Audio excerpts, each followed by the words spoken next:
قریب کر دیتی ہے۔ دعا مسلمان میں عقیدہ توحید پختہ کرتی ہے، اور دعا اس دولت کا نام ہے جو صرف مومن کے پاس ہے، کافر کے پاس نہیں۔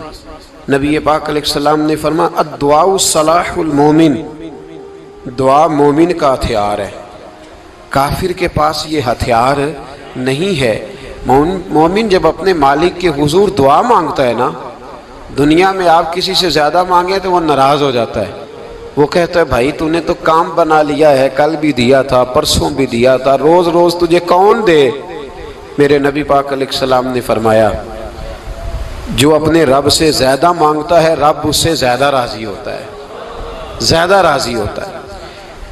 اب دعا مخصوص اوقات نہیں دعا کے، فرمایا اذا دعان، جب بھی دعا مانگو گے تمہارا رب تمہاری دعا کو، جب بھی دعا تو دعا کرتے رہنا چاہیے، ہر وقت دعا میں بندہ شامل رہے، اللہ کے ذکر میں شامل۔ یہ جو قرآن مجید نے کہا نا یا ایھا الذین آمنوا اذکروا اللہ ذکرا کثیرا، اے ایمان والو اپنے رب کا ذکر کثرت سے کرو، وسبحوہ بکرۃ واصیلا، اور صبح و شام اسی کی پاکی بیان کرو۔ تو اس سے مراد یہ نہیں ہے کہ تسبیح لے کے سارا دن مسجد میں بیٹھے رہو اور کام کوئی نہ کرو، بلکہ اس کا مطلب یہ ہے کہ روٹی شروع کرو تو اللہ کے نام سے، اختتام کرو تو اللہ کے نام، سو جاؤ تو رب کا نام لے کے، سویرے اٹھو تو اللہ کا نام لے کے، جب تمہیں کوئی چیز اچھی لگے تو ماشاءاللہ کہو، جب کوئی مصیبت آئے تو کہو انا للہ و انا الیہ راجعون۔ تو سارا دن اللہ کا ذکر جاری رہے گا۔ نبی پاک صلی اللہ علیہ وسلم نے مسلمان کو ایک دوسرے سے ملنے کا طریقہ بتایا۔ مصیبت آئے تو کیا کہنا ہے؟ صرف فوت کی پہ نہیں کہنا، اس کی وضاحت کر دو۔ کوئی بھی الذین اذا اصابتہم مصیبہ، جب بھی کوئی مصیبت آئے اللہ کے بندے کہتے ہیں ہم اللہ کی طرف سے آئے ہیں اور اللہ کی طرف ہی ہم نے لوٹ جانا۔ تو میرے عزیز ہر وقت اللہ کا ذکر جاری رہے گا، ہر وقت زبان پہ رب کریم کا۔ دیکھیں نا نبی پاک علیہ السلام نے ہمیں ملاقات کا طریقہ بتایا۔ ایک صحابی آئے تو انہوں نے آ کے کہا السلام علیکم، نبی پاک علیہ السلام نے فرمایا رب تعالیٰ نے اسے 10 نیکیاں عطا فرمائی ہیں۔ دوسرے آئے تو انہوں نے کہا السلام علیکم ورحمۃ اللہ، تو محبوب فرمانے لگے، امام بہقی نے اس کو لکھا ہے، محبوب فرمانے لگے رب کریم نے اسے 20 نیکیاں عطا فرمائی۔ ایک اور آئے، عرض کیا السلام علیکم ورحمۃ اللہ وبرکاتہ، محبوب فرمانے لگے اللہ نے اسے 30 نیکیاں عطا فرمائی۔ اچھا اس کا مطلب کیا ہے؟ السلام علیکم، تم پر سلامتی ہو، سادہ ترجمہ یہ ہے کہ تم سلامت رہو، تم سلامت رہو، ورحمۃ اللہ وبرکاتہ، تم پر اللہ کی رحمت بھی ہو اور اس کی برکتیں بھی ہو۔ وہ کیا کہتا ہے؟ وہ کہتا ہے وعلیکم السلام، تم پر بھی سلامتی ہو، ورحمۃ اللہ وبرکاتہ، اللہ کی رحمت ہو اور اس کی۔ یہ جو مسنون دعائیں ہیں نا جو حضور نے ہمیں دعائیں سکھائیں ہر موقع پہ، ان کا کمال دیکھیے۔ اب ایک مسلمان نے آتے کہا السلام علیکم، اس کا مطلب کیا ہے؟ تم پر۔ اب وہ جھگڑا کرے گا اسے مارے گا، اس کا مال چھینے گا؟ اس نے تو آتے ہی کہا ہے تم پر سلامتی ہو۔ تو جو سلامتی کی دعا دینے والے ہیں وہ جیب تھوڑی کاٹیں گے، وہ غبن تھوڑی کریں گے، ڈاکہ تھوڑا ڈالیں گے۔ اسلام نے لفظ ہی وہ سکھایا ہے کہ فرمایا جب تم نے ملنا ہے تو تم نے دعائیں کرنی ہیں ایک دوسرے کے لیے۔ اب ہمارے ہاں نئے نئے لفظ آ گئے، ٹیلی فون اٹھایا تو کہا ہیلو، اس کا کیا ترجمہ ہے؟ کون ہے؟ اس کا کیا ترجمہ ہے؟ جی جناب، اس کا کیا مطلب؟ ہم نے دیکھا بڑے بڑے سمجھدار لوگ السلام علیکم کی بجائے کہتے ہیں کیا حال ہے؟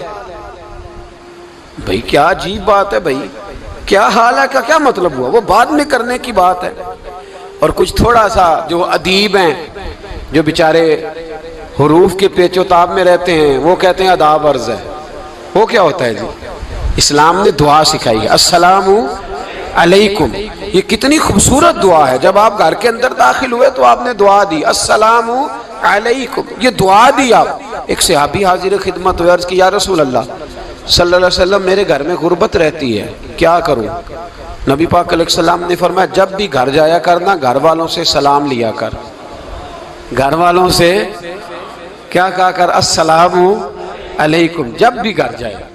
یعنی گھر آیا، اب گھر والوں نے بتایا کہ ماچس کی ڈبیا تو لے آؤ، اب یہ دکان کونے پہ تھی گھر والے پہ، وہاں سے ماچس کی ڈبیا لے کے واپس گیا تو کہنے لگا السلام علیکم۔ پھر گھر والوں نے کہا ہو بتانا یاد ہی نہیں رہا، چینی بھی ختم ہو گئی ہے۔ تو یہ پھر گیا چینی لینے، لوٹ کے آیا تو کیا کہا؟ جب اللہ چاہتا ہے تو کہے، جب اللہ کے رسول چاہتے ہیں تو کہے۔ اس کا ترجمہ یہ ہے کہ تو کہہ، تو سلام لے۔ اللہ رسول چاہ رہے ہیں کہ تو سلام لے تاکہ تیرے گھر میں سلامتیاں ڈال دی جائیں۔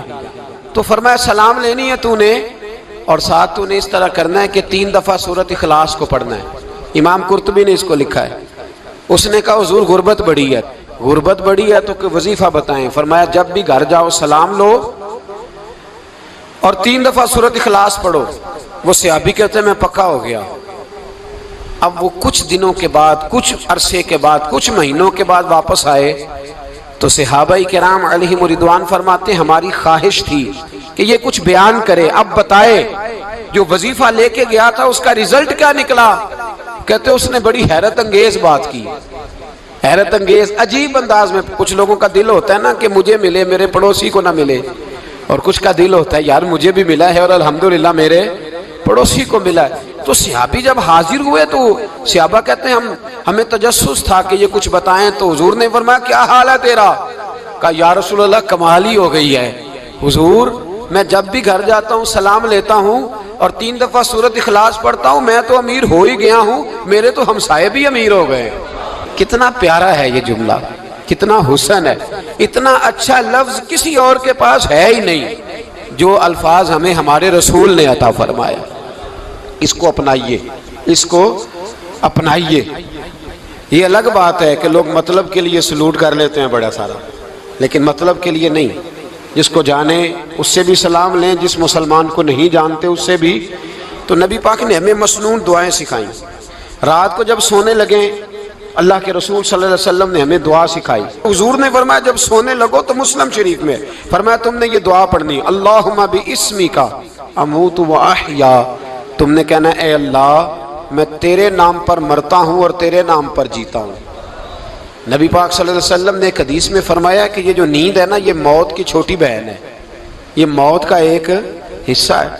جس طرح انسان سو جائے تو کوئی خبر نہیں ہوتی کیا ہو رہا ہے، بالکل وہ اٹھا ہے تو اس نے کہا ہو یہ کیا ہوا، سو جاتا ہے نا آدمی اسے خبر نہیں ہوتی، اوہو میں نے تو 11 بجے اٹھنا تھا یہ تو 3 بج گئے، اب اسے خبر نہ رہی۔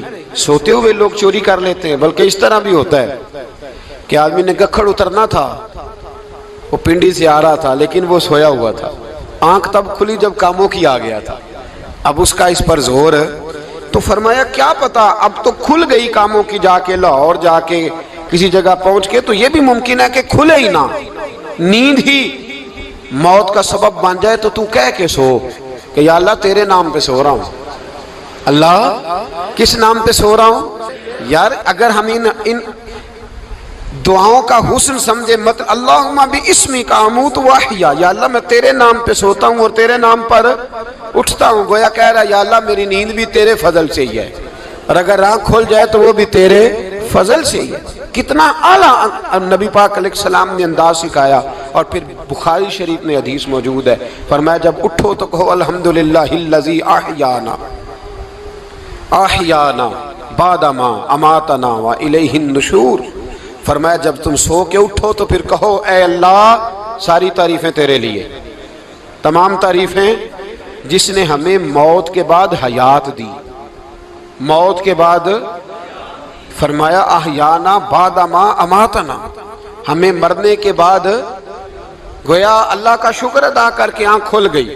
دیکھیں کس طرح اسلام مسلمان کو اللہ کے ساتھ جوڑتا ہے۔ فرمایا شکر کر، آنکھ کھل گئی، کہ یا اللہ تیرا شکر ہے تو نے موت کے بعد ہمیں دوبارہ حیات عطا فرمائی، یہ شکر ادا کرو۔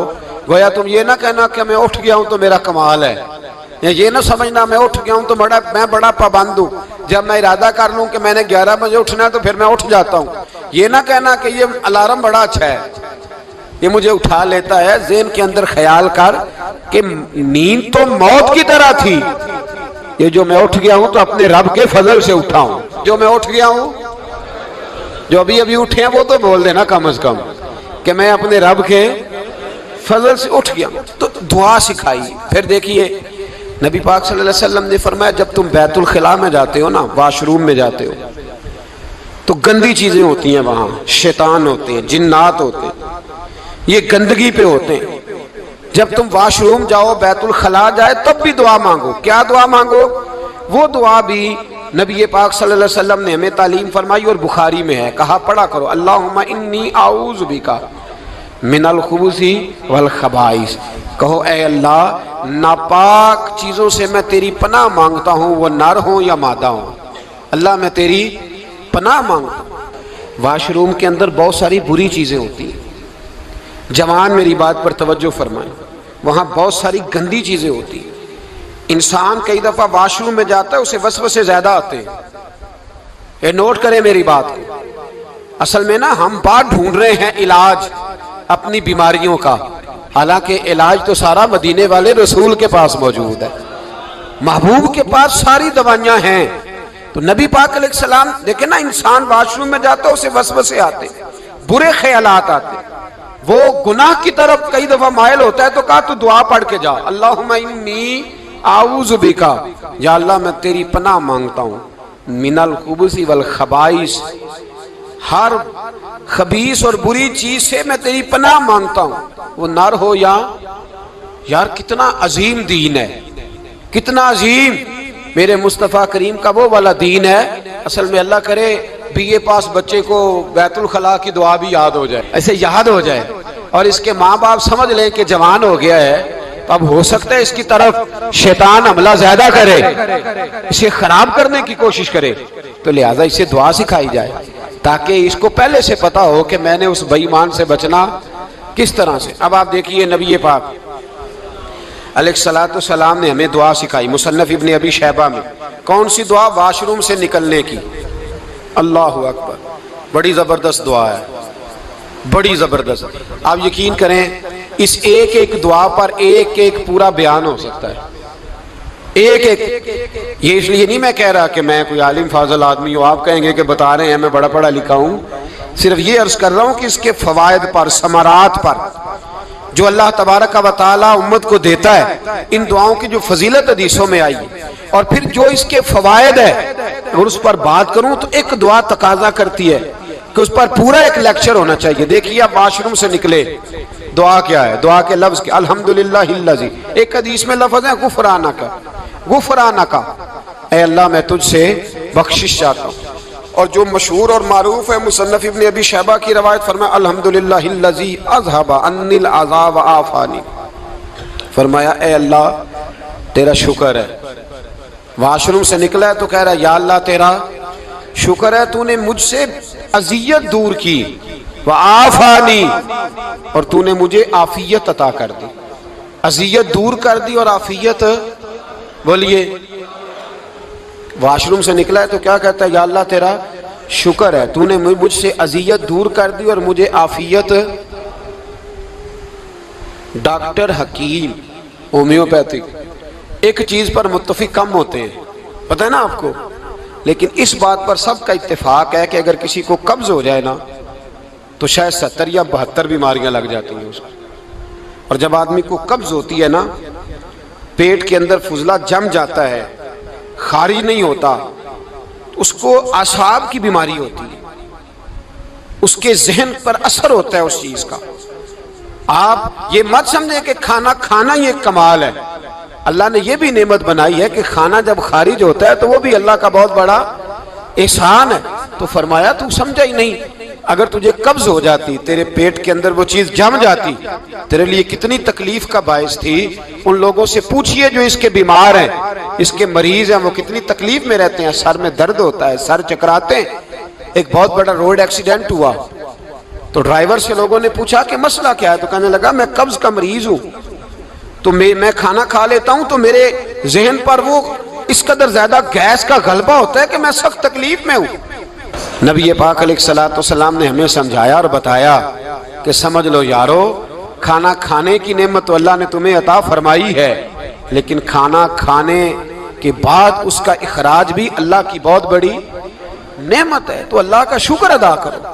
پھر جب آپ گھر سے نکلیں گے تو بھی اس کی دعا ارشاد فرمائی، بسم اللہ